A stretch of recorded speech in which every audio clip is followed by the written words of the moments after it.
This is how to factory reset, hard reset. This is the ANS American Network Solutions Artia, A-R-T-I-A, or the ACK2326. This is what it looks like with the square panel.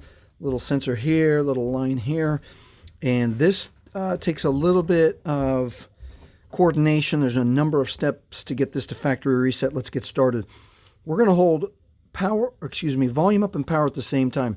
Press volume up first and hold power. Now it's going to cycle on and we're going to keep holding. As soon as the screen powers off, we're going to let go with the power button, but we're going to keep holding the volume button.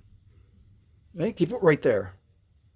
So now we're going to keep holding, and now we're going to wait for the no command following the Android to come up. There he is. All right, now step 2. Now we've got to hold down the power button and quick touch volume up. Hold down power, quick touch volume up, and now we're at the Android recovery menu for the ANS Artia. All right, so let's use the volume buttons, scroll down to wipe data factory reset, and then we're going to press OK with power. And one more time to confirm factory data reset. This will wipe all user data. This cannot be undone.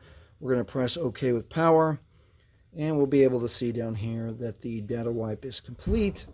It is now safe to reboot the system. Press OK with power.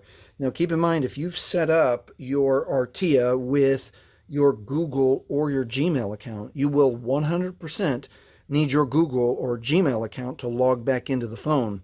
This erases everything except for the security, especially if you've put on the Find My Device or My Phone is Lost security service. You will 100% need your Google or Gmail login and password.